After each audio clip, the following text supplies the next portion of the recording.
This is Pastor Michael's Book Club on Restless. Let's get to it.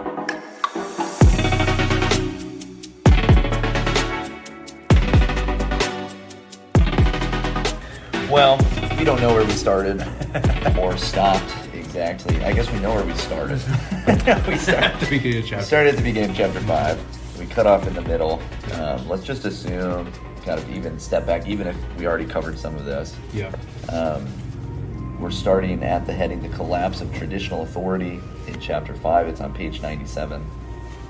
So this chapter has been about how these ideas became commonplace, right? How they became part of the just cultural consciousness, something that even if you don't explicitly go out of your way to believe these things or hold these ideas about the self or about sexuality or any of that, it's still so much the natural bent of our culture.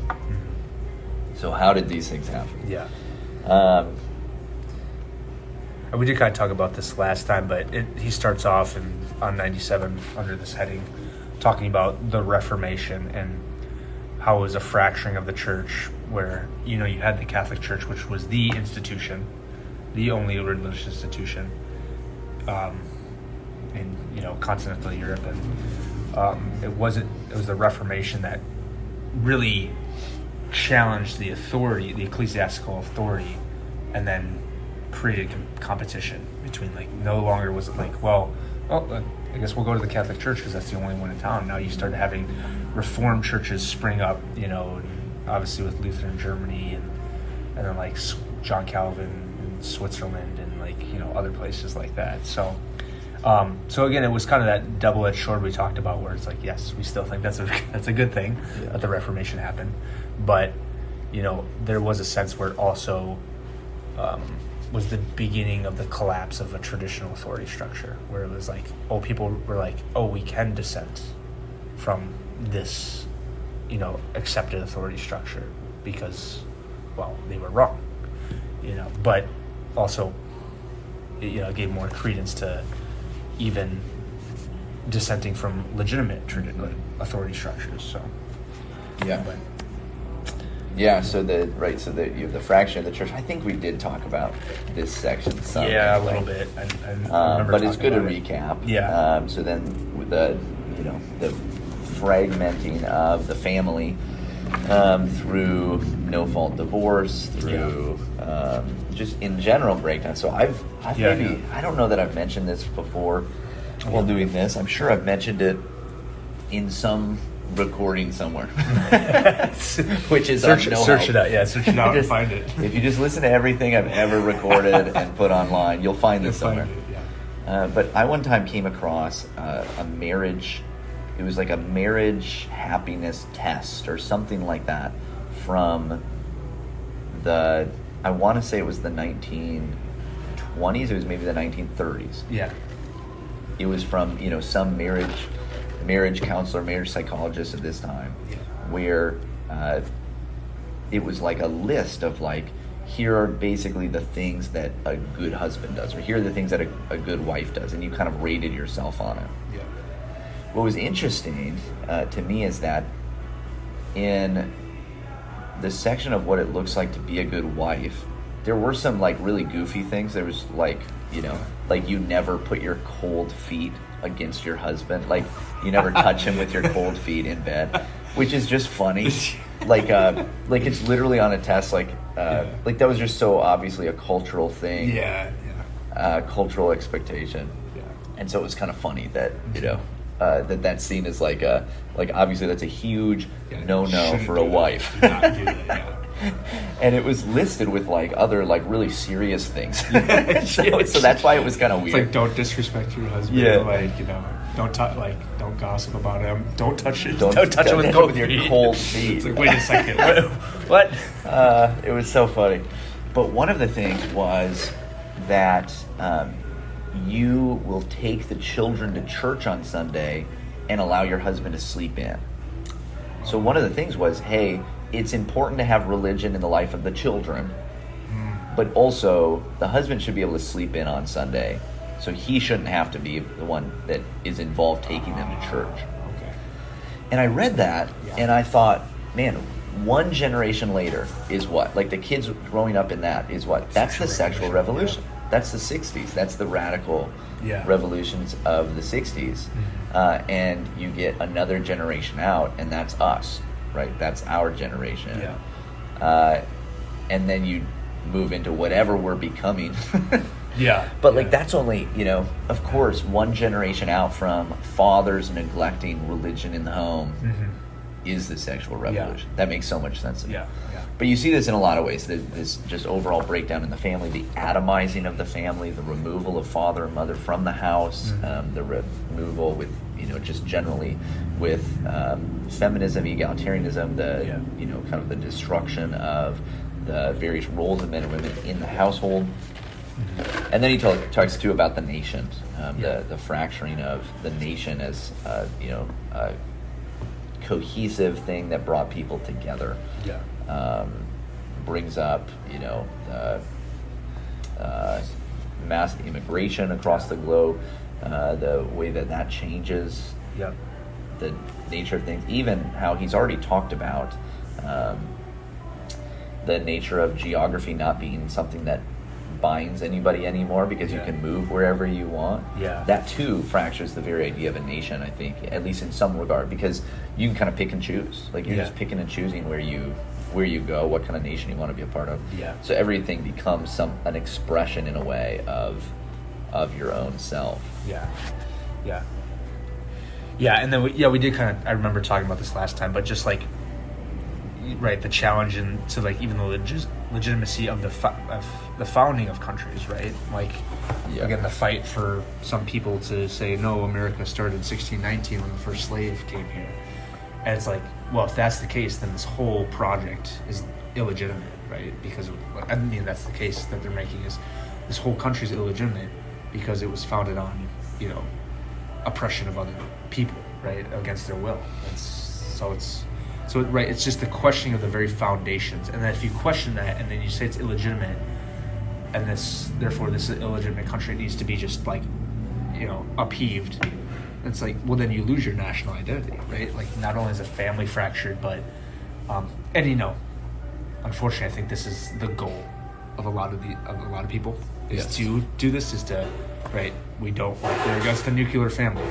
Okay, so you have no family identity. Like you think about like I guess if you have a middle name, 1/3 of your name is tied to other people, and oftentimes even your middle or your first name is like, well, we had a John, or we had an Andrew, we had somebody in the family, so that's why we named it. My middle name is my grandfather's middle name, but then also, what is your middle name? Vincent. So that was my dad's name, but also Sweeney goes back however many generations. But it's like, if we're fractured, if we, right, thanks to things like no-fault divorce and all this stuff, we're just like, families are just fractured, you lose that identity. And then now your place where you're from is, people are saying that's illegitimate and that needs to be turned over. Well, then you lose that identity. It's like, what's left? Add in like, even like career work, where maybe you would have had in the past, and it still happens. It's not like this is gone. Although there are clear attempts to make it gone. But like having some kind of, family business or something that, you've been doing with your family your whole life, or connected to your whole life. You take that away too. You put people into, these positions where they're a cog in a giant, corporate machine. Where, kind of a nameless, faceless, multinational corporation is your boss. You're not really, there's no like genuine connection. And that's not true of everybody, obviously. That's not, that's not everyone. But what does that do too? Like you slowly are atomized more and more. You're slowly disconnected more and more from any of the things that used to create some form of meaning and purpose, and also connection to others in your community. And so he says, at the end of this section, He says, we can express this more bluntly. Institutions are no longer authoritative places of formation, but of performance. So that's what they've become, a place where you can kind of shout out yourself and who you are and make yourself known in a way. But they don't actually form you and shape you into what you're supposed to be anymore. Yeah. Well, I think about the rise of the influencer as a legitimate profession, right? It literally is just someone performing, whether like story sorry, I tend to lean back, so but it's literally just a performance, right? Whatever they're doing, whether they're like a fitness influencer, like a fashion influencer, or whatever, it's all about podcast influencer. Check out this podcast. Share with your friends. Like, subscribe, follow, share with your friends. Tell everybody you know. We're trying to form you. That's why we're trying to help form you. But yeah, this really is an institution. This is an institution that is for. We are the institution now. We're taking over. But I mean, that's kind of right. Let's like, I would just like to. It's entertaining to people or whatever. And like, don't get me. There's some people that are out there that are doing great things, and they are trying to shape and form culture, which is good. But like anything, like any tool, you have to use it well. So this brings us to page 100, the loss of sacred order, and what Truman speaks about here is basically the idea that the laws or institutions or the way that institutions form people has, even in most non-Christian cultures, been something that is based upon something sacred, right? Like what you're being formed into is based upon some kind of divine law. But that too is now gone. Those things have been removed. So on page 101, he says, in today's Western world, however, the notion of a sacred order has been largely abandoned.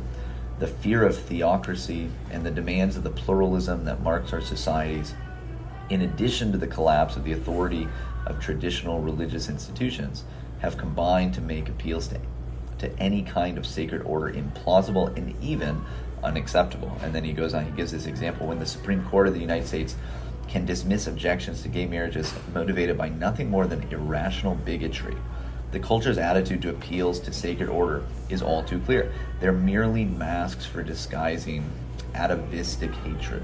And according to Rife, that places us in an unprecedented and highly volatile situation. Our culture must now justify themselves purely on the basis of themselves.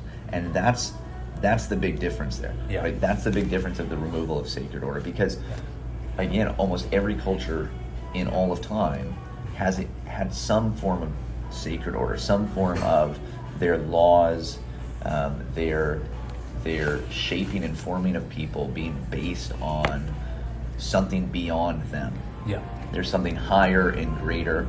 Yeah. They maybe were wrong about some of those things, but that's how it's almost always been. There's been this understanding that there's something greater than just what I want, and I have to be formed into that. Yeah. There's a higher reality, a deeper spiritual reality, but we are in this place where actually that's been removed altogether, right? Yeah.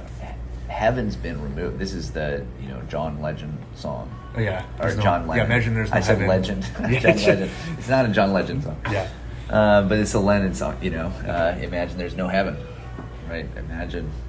That's what we're at. Sky above us, right? That's where we're at. Yeah.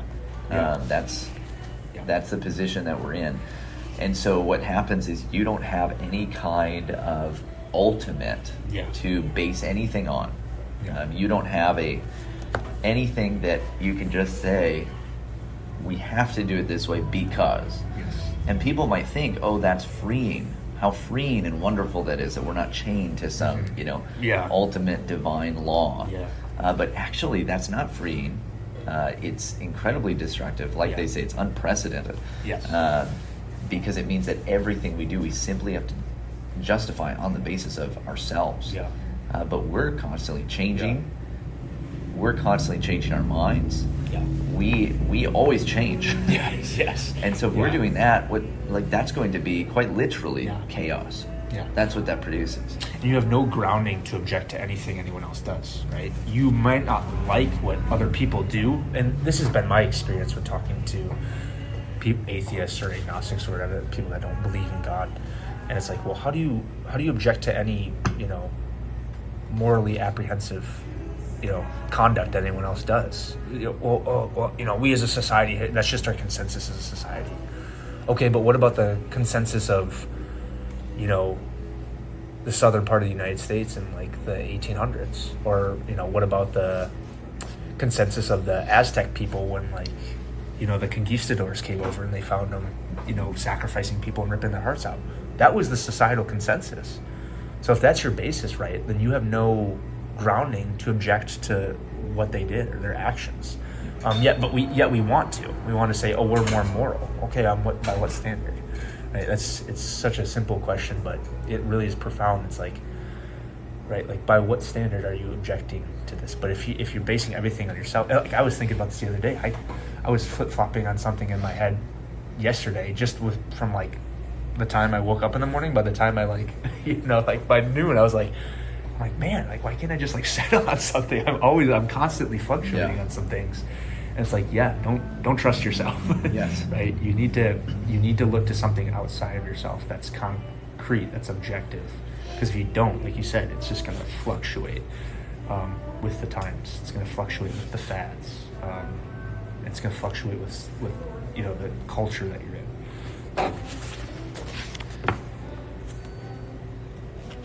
So this brings in then what actually made it possible to try a lot of the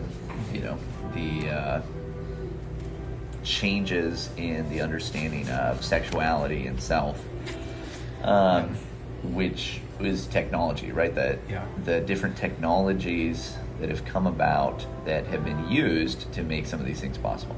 Yeah. So you imagine if you go back to some of the thinkers that we've talked about, when you go back to the days of Rousseau or Freud or at the beginning of this section he mentions Reich again. Yeah. If you think about when they lived, if you tried to just, for instance, sleep around with whoever, wherever, the chances of having many, many children that way, out of wedlock, but then having all of the social consequences of that, incredibly high. Now, if you're Rousseau, you just throw them in an orphanage where they will suffer and die probably, and you don't care about it. But society made them that way, so right. Society's fault that I did this to my children. Society that did this to my children. I'm not doing this to you, he says, as society he puts them in the orphanage. Do what a horrible guy. Yeah. Yikes. But even then, there was a very distinct consequence, right? That somebody was bearing, and it was pretty extreme. And you add into that the other constraints that are put on people, culturally, societally. If you live in the same small town, and you start trying to just be yourself by sleeping around with whoever you want to, guess what? That comes back to you, and the consequences of that come back to you very fast. The repercussions to your actions come back very quickly. But through technology, through some of the things we've already talked about, and through various technologies, it actually made some of these practices much more possible in ways that they just weren't. And one of those things was contraception. So he points out that the pill contraception, making contraception something that was cheap and efficient. I mean, you can go back to ancient Egypt, and you will find writing about various kinds of ways to try to keep from conceiving a child, right? There could be things that you eat or drink, in this sounds really weird, but I know that in ancient Egypt, they would sometimes use basically mud as contraception, like just to,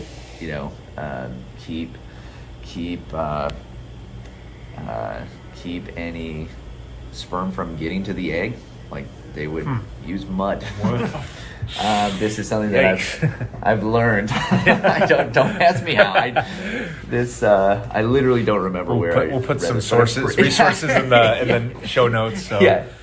We will check those out. out. I don't remember where it is, but I'm all but positive this is true. Yeah. These are things that were done. Basically, for a long time, different kinds of condoms have been made out of animal skins and things like that too.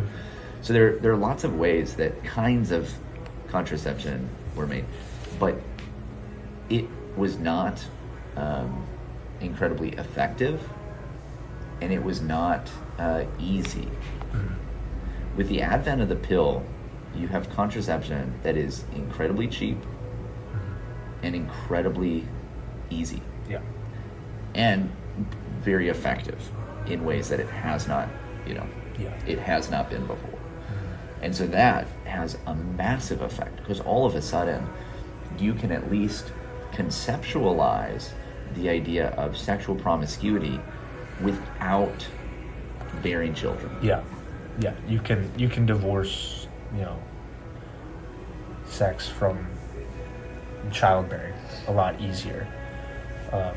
He said, here's his line, this is a good summary that I just laid eyes on, but he says the idea of sex as a pleasant recreation without the need for long-term commitment is simply far more plausible in a world with access to the pill. Yeah. So it changed, we talk about the social imaginary. It really shaped and changed things, because all of a sudden you can think, oh, it is possible to do this. Yeah. Which right after that, the paragraph right after that, he makes the connection. We might also add that the morality defending traditional sexual norms of marriage and monogamy, while not rendered implausible merely by the pill, become vulnerable to the questions about its rationale once contraception is cheap, efficient, and widely available. So we can make the argument, right, like, hey, like, you should hold off on having, sex until you're married. You should be married to a woman if you're a man. You should be married to a man if you're a woman, right? You should only have sexual relations within that relationship, right? And the big part of that is because you're going to have children, and they need to, you should have two parents to raise them. Right? That you can make that argument, but like he's saying here, once you have cheap, easy, accessible contraception, it just makes that kind of goes out the window, right? Because I can avoid the pregnancy thing pretty much altogether. I have a high percentage of just avoiding that altogether. So that argument kind of, like you said, doesn't become implausible merely by the pill, but it makes that, objection to just promiscuity kind of more vulnerable to, attack. Because I don't have to worry about that, right? Because this pill here is like 99% effective or whatever they say it is.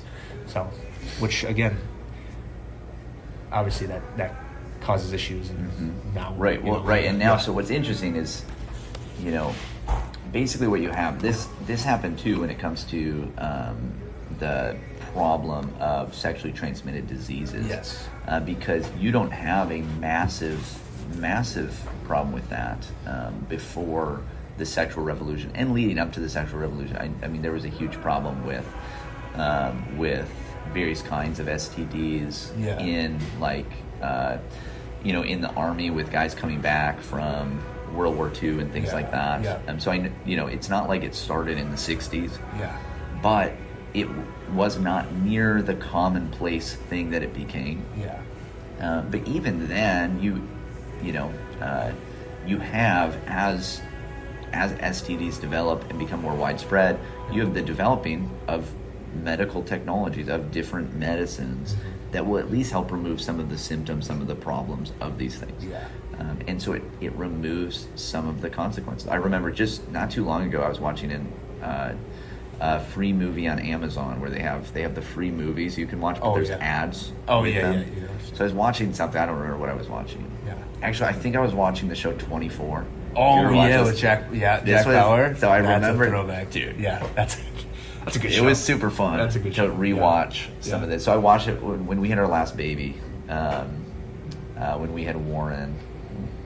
The way that we typically do like baby duty to try to maximize sleep is I will just stay up super late into the night because I don't do well getting up and down or helping in that way. Like if you wake me up in the middle of the night, I'm going to be mostly useless probably.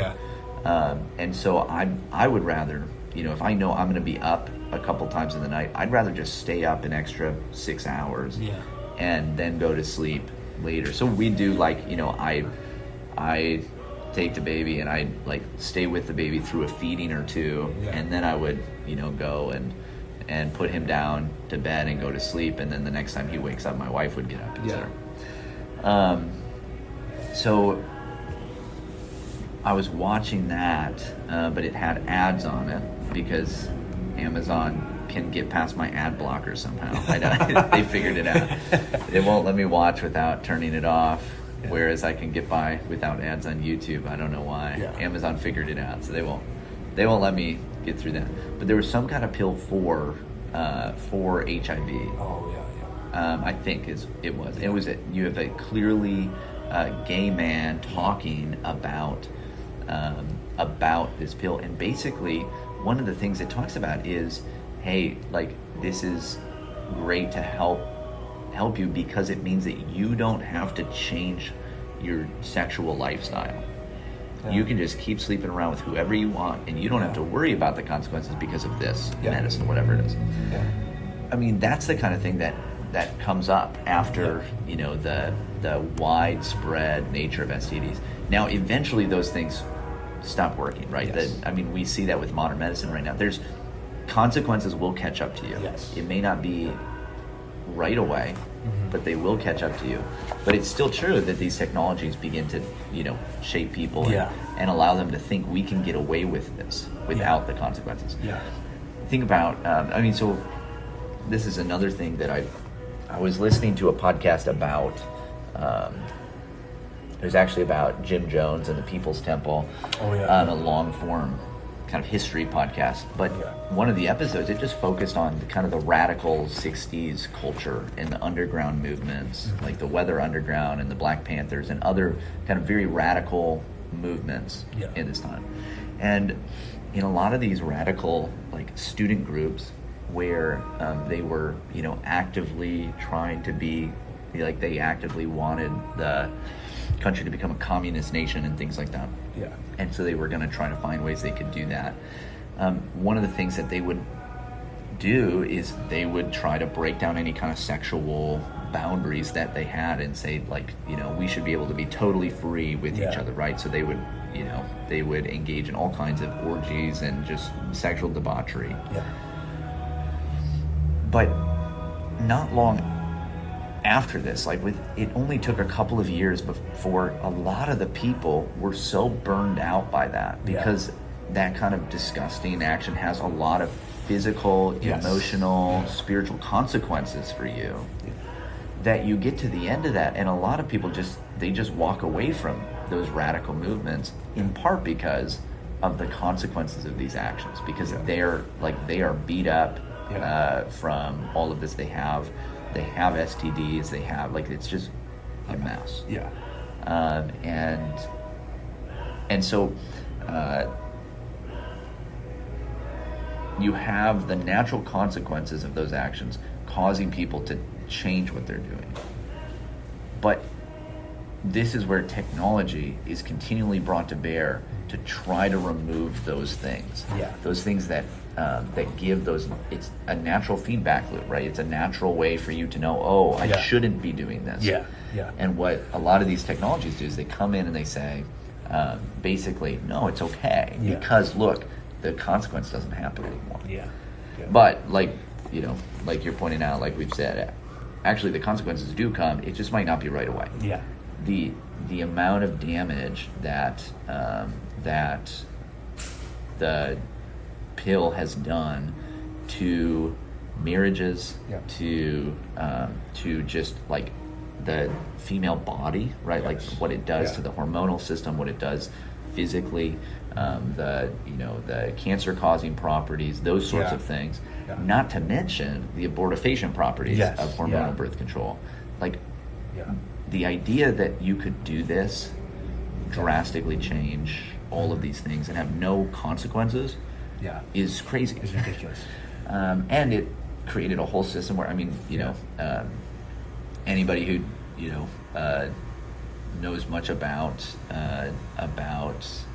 birth control, especially hormonal birth control, knows that like it drastically changes a woman's sex drive. Yeah. So you have the consequences again within marriage, Yeah. where you're supposed to have a glorious relationship, Yeah.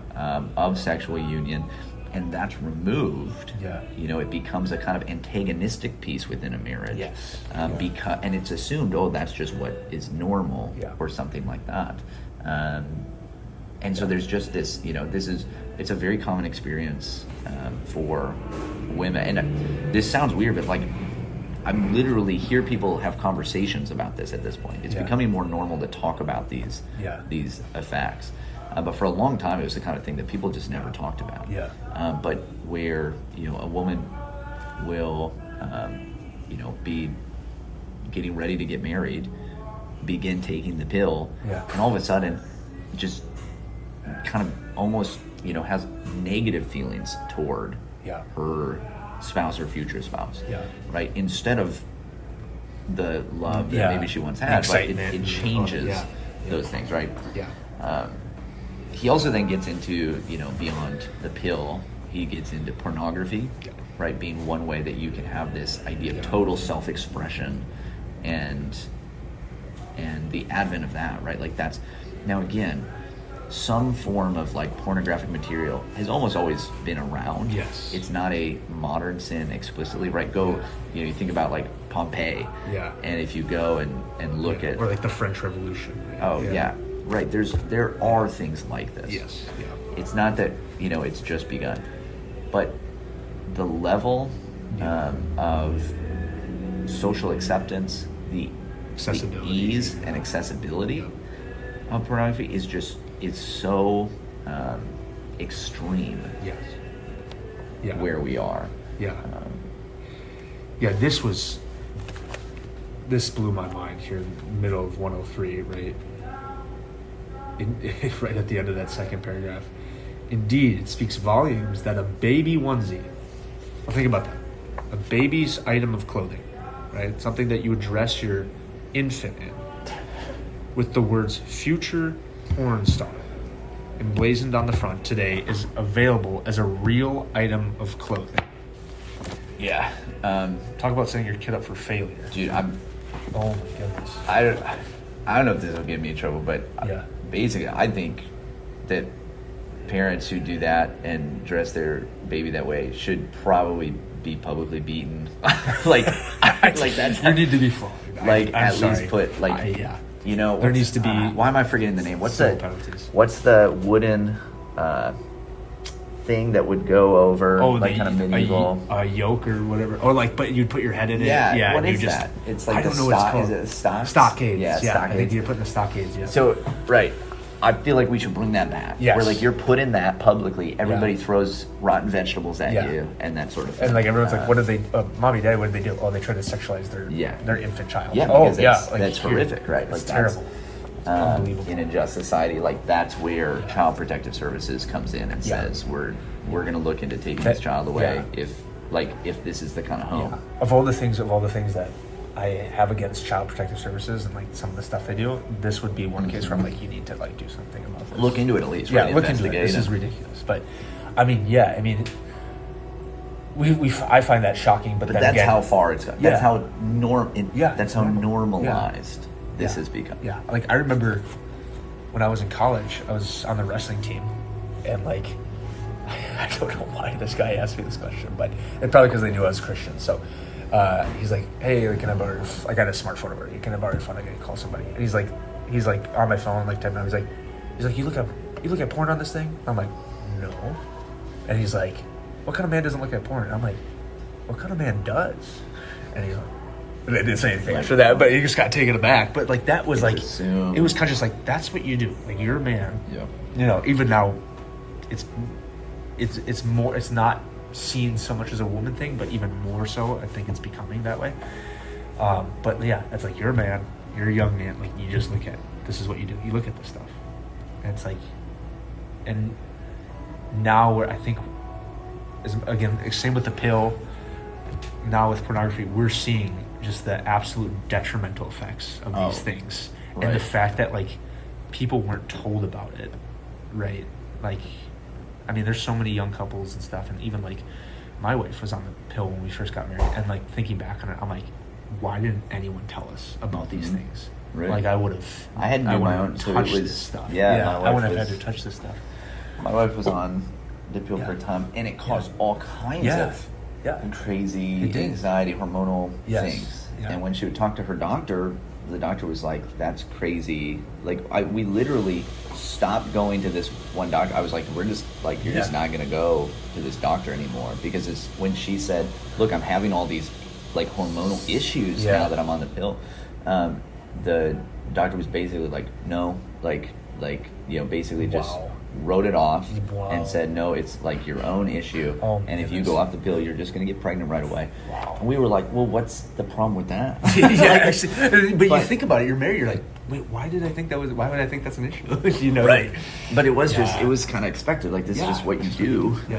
And it wasn't until after that I actually did research and began to come to the conviction that no, like this is potentially abortifacient and maybe not in every case, but enough that I don't want to do this. Like I'm worried that it's already been that way, and now all the other negative effects. And then to moving into pornography, just the negative effects. Again, if you can try to put aside the exploitive nature of the people in the pornography industry, right, and like what they do to like women, really making, you got to think about it, like those guys that are out there looking at it. I would say probably a majority of those women are in some sort of sexual slavery or sex trafficking. And like, so, but put that aside, which again, that's a big put aside. Just what it does to you and your brain. And like, especially if you're like a married man, like if we think about taking what Jesus said seriously, that if you look at a woman with lust, you've committed adultery with her. Every time you would do that, you're committing adultery.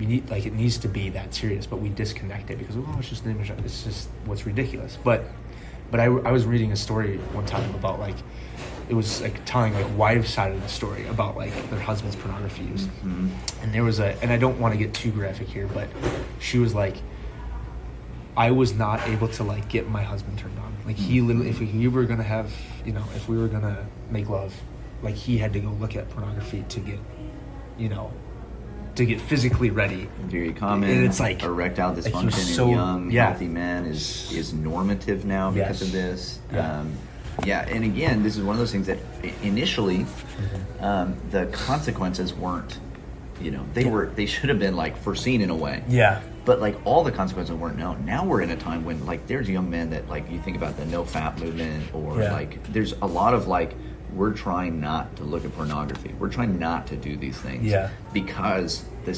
consequences have been so severe and so extreme. The isolation, the destruction that it causes. And by very definition, what pornography does is it dehumanizes. Yes. Right. It dehumanizes those that you. So he brings up Roger Scruton, who, by the way, we need to read more Roger Scruton. He's great. This was really good. His talk about, I don't know if you want to kind of quote it or talk about it. So he says, really good.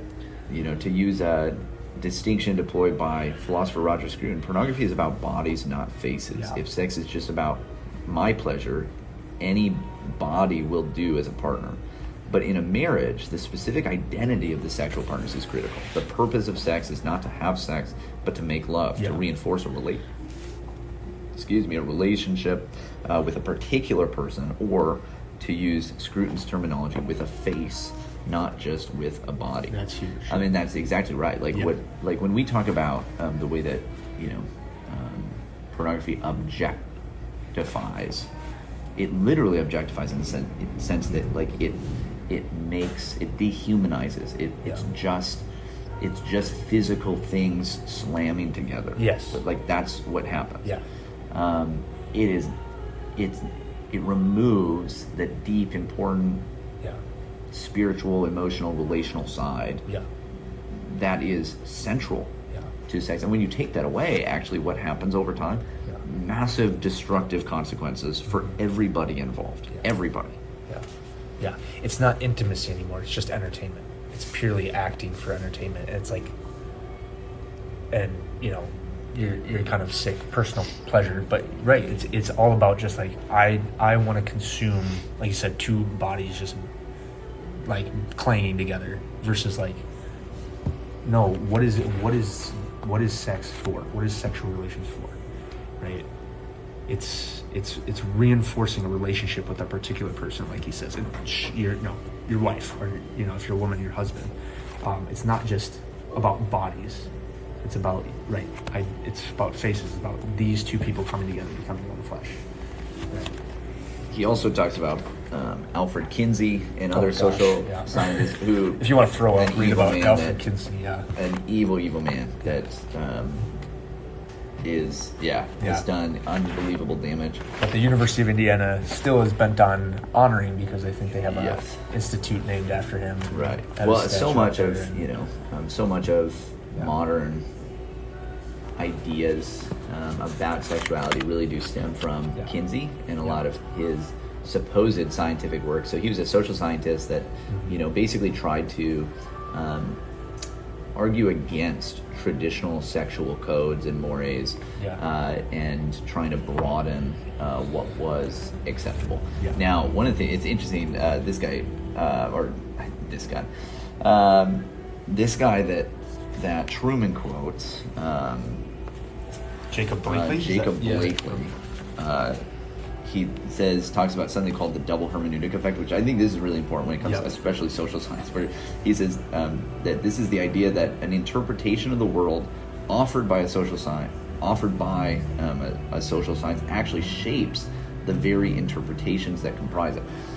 Meaning that guys like Alfred Kinsey, although they did what they did under the guise of science, right? They were just doing science.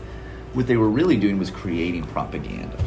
It wasn't actually science. It was coming up with ideas that they would find ways to justify from the world, from research, quote unquote, everything being peer reviewed and all of that. But ultimately, what it was all a lie. It was propaganda. But it was used then as a way to back these things up. So, for a long time, this is basically bunk now, because we've moved past it, not because everybody agrees it was wrong. But, Alfred Kinsey was the one that came up with the idea that, 10% of the population is going to be homosexual. Like, that's just across the board. That's what's going to happen. That's kind of natural. Now, of course, we've moved to the point where it's like the rates of homosexuality, transgenderism, whatever, is rising exponentially among younger generations. And so we know that that's like, it's very obviously a social contagion, not something that is natural, innate. But he's the guy that, originally formed that idea. And then people just began to say, well, that's science, right? So they began to accept it. And then you come to the point where you say, well, if it's just this natural, innate thing that 10% of people have, well, I guess that's just what it's going to have to be. It should be acceptable. We right? shouldn't be mad about this. We shouldn't think this is wrong. We shouldn't call it sinful, right? We can't do that. It's natural. So in other words, it was propaganda. That's ultimately what it was. So this is talking about that double hermeneutic effect. Truman says, we might say that we find the world to mean what we expect it to mean. And this is true. This is the nature of how our brains work, that we look at everything through particular lenses. Those lenses are usually given to us, in different ways, right? It's what we grow up with. It's what we learn in our families, etc. This is why it's actually important to catechize, to Yes. teach kids. It's why it's important for kids to grow up in a stable house Yeah. with a father and mother, if at all possible, where like they see a healthy marriage.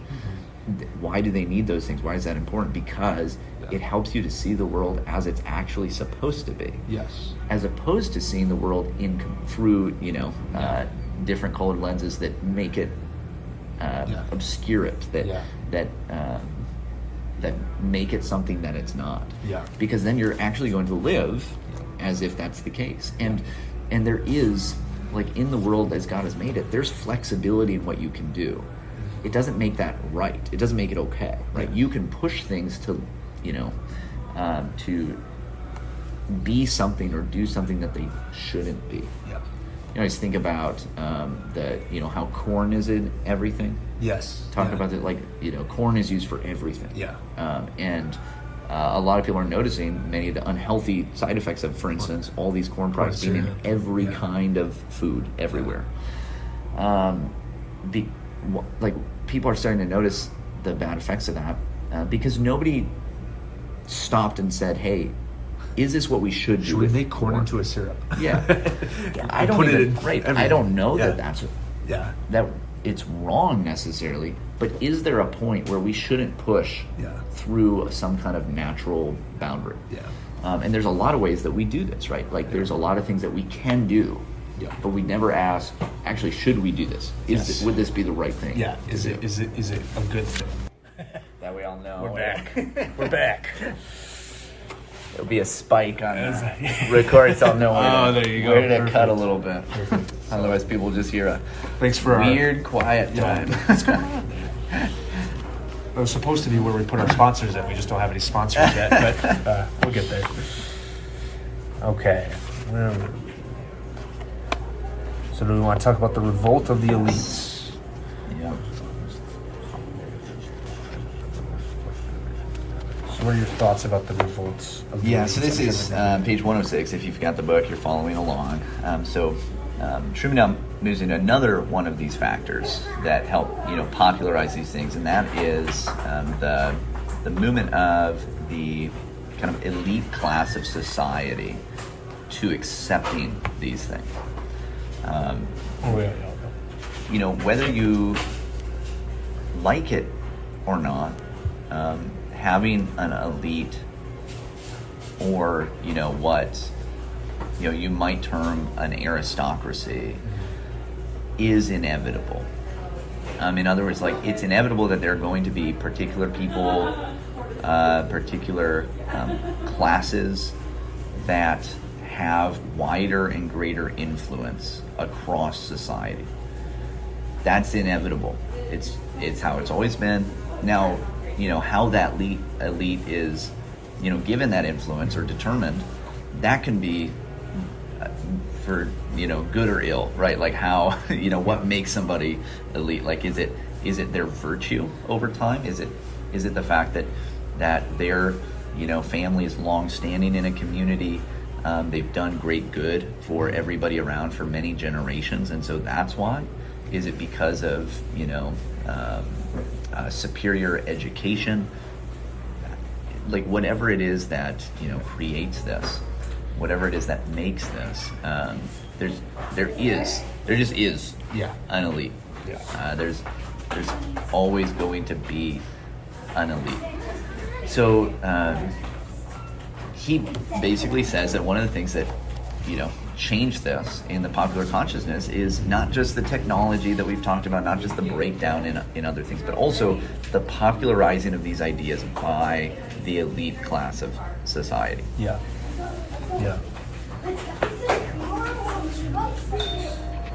So who are the elites today?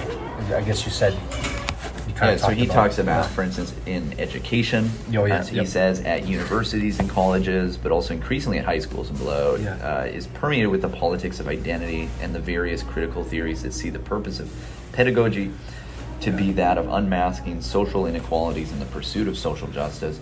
And think about that. I mean, think about how often it is that, like, somebody will go off to college and then they become radicalized in one way or another. And like he says, that's increasingly happening in high schools as well, right? Like a kid will go off to the public schools and all of a sudden they come home and they're, they're different than what their parents expected. They Yeah. revolt against how they've been raised in some way, because Yeah. what they're being taught, what they're being educated in by Yeah. what, again, you might not think of teachers, especially on maybe a high school level, but for sure in colleges like this, a professor at a college, that is at least currently what we would consider somebody who's one of the elite. Right?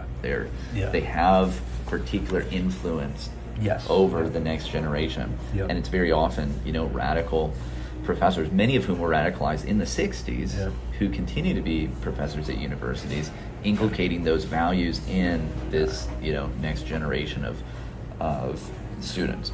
Yeah. So you have education, arts and entertainment. Mm-hmm. So this is entertainers, late night show hosts, celebrities. Think about how often it is that Hollywood stars who are the worst of people, right? whose personal lives Which is a mess. are a mess. Yeah. Who nobody should ever want to emulate. Yes. But because they're on TV, because they're in movies, because they play characters that you like, they Yeah. become voices that people listen to. Like, why is Robert De Niro talking about politics all Yeah. the time? Why do we care? Who cares? Yeah, who Right? cares? Well, it's because we watched some movies that we really liked him in. Yeah. That's Yeah. which is a horrible way to have, Yes. to choose an elite. Yeah. Although artists have always, in some form, Yeah. had some kind of extra influence. Yeah. But you just wish it was Yeah. the better artists. Yeah. Yeah. But it's not. Unfortunately. Yeah. Yeah. Why is Taylor Swift so popular right now? It's like, But yeah, it really. I mean, they were. You got to give it to people that they were very shrewd. They understood that they needed to implement these ideas. If they wanted to implement these ideas into wider culture, they had to take over the education, they had to take over the arts, and that's exactly what they did, right? They radicalized the institutes of higher education. They radicalized the arts, and now it's just been pumped into, right? Because everyone's just like, well, you just go to college. And it's like, well, then they get indoctrinated into these radical ideas. Or, everyone just likes to watch movies, or, everyone likes to listen to music, right? And then they slowly put these ideas in. Like, this is very interesting. In the 1960s, the Rolling Stones had to change their song title from "Let's Spend the Night Together" to "Let's Spend Some Time Together," in order to be allowed to appear on the Ed Sullivan Show, right? But now it's like, it's a slow move from that to now it's like, oh my goodness. Like, Dude, you could, like what can you get away with doing? what can't you talk about? You can put anything and everything in a song and in a movie. It was funny. So there was this so I used to listen to a lot of Lecrae and stuff like that before he kind of went more woke and everything like that. But they had a tour back in the late 2000s, probably 2008, 2009. It was called "Don't Waste Your Life" tour, and they had this little promo video for it. And two people are sitting in a coffee shop, and this guy comes up and he's dressed all like gangster and stuff like that. And he hits the it's a guy and a girl that are having coffee. He hits the guy on the shoulder. He's like, "Hey, check this out." And he goes, "Pimpin', pimpin', pimpin', murder, murder, sell drugs." And they're like, "What?" And he's like, "Pimpin', pimpin', pimpin', murder, murder, sell drugs." And like, "Excuse me, that's terrible." And he's like. And then he turns to a guy behind him and he hits him. He's like, "Hey man, give me a beat." And he starts beatboxing for him and he says the same thing. And then the two people that are getting coffee are like, "Hey, yeah, this is pretty good." And it's like, whoa, that is, it's a funny little skit, but it's like, legitimately, it's true. You know what I mean? We wouldn't be caught, dead, saying some of the things that we put in our music or listen to in our music. It's just but it's that element of art that kind of suspends our moral sensibilities. Yeah. And then it also changes our moral Right. sensibilities. And a lot of times it is it is meant to be subversive. Yes. Right. Yeah. It's meant to, this is the, how for a long time, maybe you didn't have outright, explicit homosexuality in movies or TV, but Yeah. you would just have you would put the nice neighbor character happen to be gay. Yeah. You wouldn't talk about it a lot. Maybe it would come up on one episode, but Yeah. they would indoctrinate you into loving this character, Yeah. right? So you begin to love it, like this character. Oh, this is what it's like, and then it's like, well, can that be so bad then? Yeah. Right? Can these things that we thought were wrong be so bad? Right? It's meant to be subversive. Yeah. A lot of Exactly. this. Yeah. And so he also adds in corporate business. The elite. In the revolt elites, he talks about politics, art, education, and then corporate business, including here some of the largest corporations, and how they might popularize certain things. You think about how important that every time somebody like Mark Zuckerberg or Elon Musk talks about something, or Larry Fink of BlackRock, like people listen to that. They talk about it, it becomes newsworthy, whether it should be or not. They also get to determine certain things, right? So you think about, this is something that a lot of people knows today, but like a lot of the DEI stuff in corporations is driven by large investment firms like BlackRock or others, right? That get voting rights of a company by owning enough stock that then they can push some of those ideas. Right. So you have large corporate interests, investment funds, whatever. And it is true that those with money have always been among the elite. They've always been influential in a way, right? It's you might say to yourself, well, I don't like that that somebody has more of a say than me just because they have more money. Well, I don't know what to tell you. People are willing to bend. Like there's a large check. Pending on. Well, and also if somebody made a lot of money, there is a natural gravitas to them that isn't true for the guy that's still working at McDonald's. That's just true. You might not like that, but that's literally just how the world works. And so somebody with greater responsibility has a greater weight to them too. And people do, even if they say they don't, they're going to put more weight in their opinion a lot of the time. And so through all of these different ways, you have among the elite class, not just accepting of some of these ideas of the sexual revolution, but also actively pushing them. Right? Actively trying to convince others at the same time. And so this is, again, one of those ways. This, if we go back through now, the technological changes that came about, the breakdown of traditional institutions that formed people and shaped people, and their values of what it meant to be yourself and what it, all of that, all of these things have led ultimately to popularization in the social consciousness of these kind of sexually radical ideas. Well, it's always kind of been that way, right? The people that are most influential, most powerful, those are kind of, they want to radicalize those people first, and then where the elites go, usually the masses follow. I was reading about St. Patrick, and obviously, ministering in Ireland, he realized that one of the best ways to evangelize was to try to evangelize and convert the leaders of the nation, and then the people usually followed suit, right? But it goes the same way, the opposite direction, right? Hey, if you want to radicalize the people, you want to radicalize the masses. First off, radicalize the elites, and then they're gonna throw their money and influence around at those radical ideas, and get them pushed into art and entertainment and education and all that stuff, and then it's gonna inculcate the masses. Pretty much. That's the age-old tactic. Right?